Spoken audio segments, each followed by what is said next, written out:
Novas imagens da invasão do Palácio do Planalto no dia 8 de janeiro vieram à tona e colocam agora em xeque todas as narrativas sustentadas até o momento pelo governo.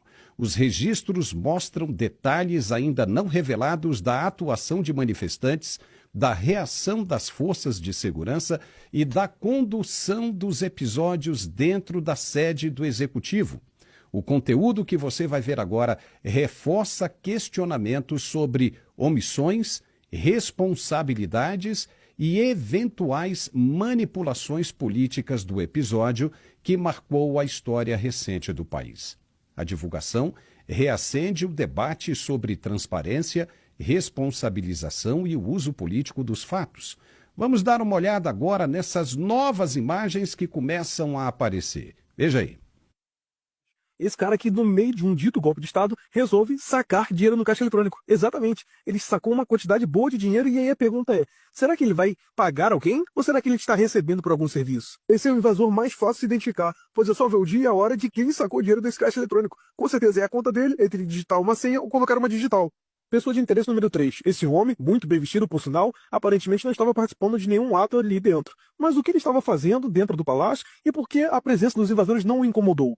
Mais invasores estão descendo as escadas, lembrando, eles vieram do quarto andar, esse é o terceiro andar. Então, todos eles desceram do quarto andar, ó, mais 2 pessoas agora com o rosto coberto, levando água para o segundo andar, mais 2 que desceram do quarto andar, e agora é esse senhor que volta lá do fundo do corredor, para em frente ao relógio, olha dentro do armário, lembrando que o relógio já foi jogado no chão e levantado, ele olha para um lado e para o outro, vai no relógio e joga ele no chão novamente, destruindo completamente o relógio. Perceba, ele olha para um lado e para o outro para ver se está vindo alguém, parece que ele não queria fazer isso. Ele sequer teve coragem de olhar para o relógio antes ou depois de jogar no chão.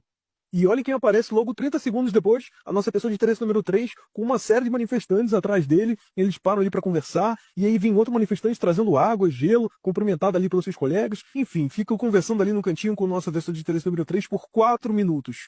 Bastante coisa foi falada, não sabemos o que.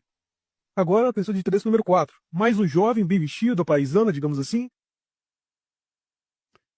Olha, você viu, Gerson, que inclusive a pessoa que estava sentado na mesa ali, que deveria ficar ali um sentinela, era um militar, levantou, e aquela pessoa que voltou com o chapeuzinho e com a bandeira nas costas, que derrubou o relógio, foi a mesma pessoa que cercou essa pessoa de interesse número 2, que estava muito bem vestida, com a camisa branca ali, tudo calmamente. E como é que se explica um cara empurrando carrinho d'água? Como é que esse cara entrou dentro do Palácio do Planalto com um carrinho d'água para fornecer água para todo mundo? Não era, claro que não era alguém de fora, vamos entrar com um carrinho que eu vou vender água ou que eu vou distribuir água ali dentro. Se não houvesse a conivência de alguém ali dentro, ficaria muito difícil. Ou seja, você não tem como subir para o terceiro andar do Palácio do Planalto, que é justamente o andar onde fica a presidência da República, com um carrinho de água, aqueles tonéis de água. Isso é praticamente impossível. Então, essas novas imagens começam a complicar e muito qualquer narrativa de golpe, né? E quando a gente soma isso às declarações do Talhaferro, com aquelas provas todas incontestáveis, que sequer receberam alguma atenção dessas autoridades que insistem em viver no mundo paralelo, aí a gente tem a nulidade completa de todo esse processo, né, Gerson? Pois é, Paulo. Vamos lá.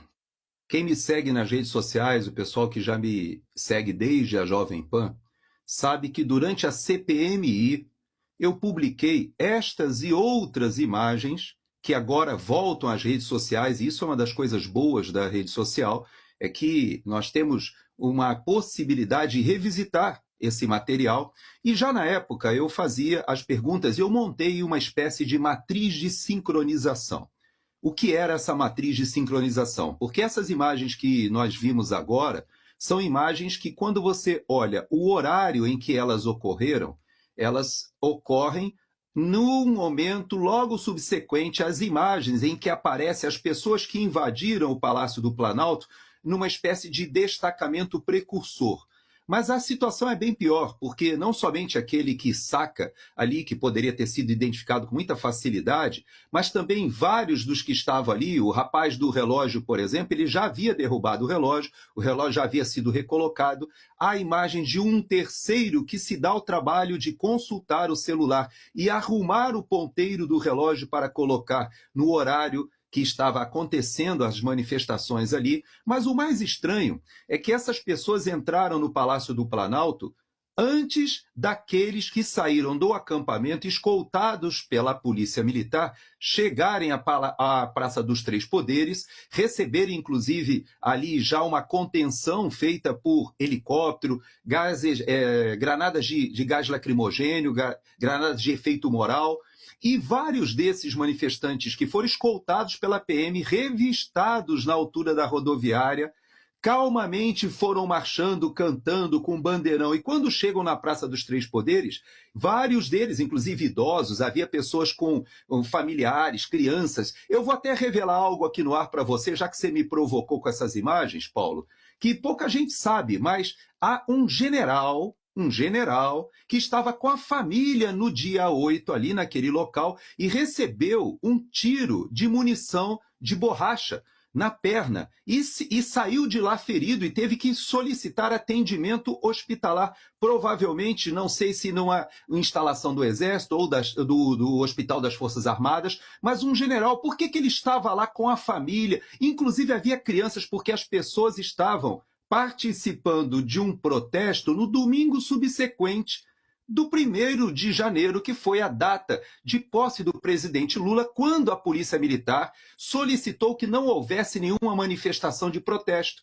E os bolsonaristas lá em Brasília respeitaram. Porém, durante a semana se organizaram, fizeram aluguéis de ônibus, foram para Brasília, mas você sabe o que acontece, Paulo? É que essas imagens que você está mostrando indicam não somente conivência, não indicam somente que o próprio general Gonçalves Dias, que já sabia dessa concentração e deslocamento de vários manifestantes e já sabia pelos canais de inteligência que haveria violência, porque foi detectado pela inteligência. Apesar disso, ele não acionou o batalhão da Guarda Presidencial, porque esses militares que você vê aí é o pessoal que estava de serviço, que inclusive era do RCG, do Regimento de Cavalaria de Guarda, como se fosse um domingo normal. Não tinha ninguém ali armado e equipado para controle de distúrbio. Por quê? Porque o batalhão da Guarda Presidencial só foi acionado muito tempo depois. E apesar disso, o Flávio Dino tinha 2 pelotões da Força Nacional armados e equipados com escudos, capacetes, munição de borracha que não foram utilizados, Paulo. As pessoas foram para o Palácio do Planalto, invadiram. E há várias imagens. Quando você fala daquele rapaz, por exemplo, de roupa branca, aquele rapaz é um oficial do GSI que estava ali atuando. Ele já foi identificado, inclusive ele já deu as declarações e já explicou que naquele dia esses manifestantes entraram e foram levados para o 2º andar e vários deles saíram. Inclusive muitos foram embora antes dos manifestantes chegarem. Mas aí, Paulo, eu digo para você o seguinte: preste atenção no que está acontecendo aqui nos Estados Unidos. Esta semana, nós temos o ex-diretor do FBI, ex-diretor que foi indiciado ontem, que é o James Comey, e hoje já foi divulgado que no dia 6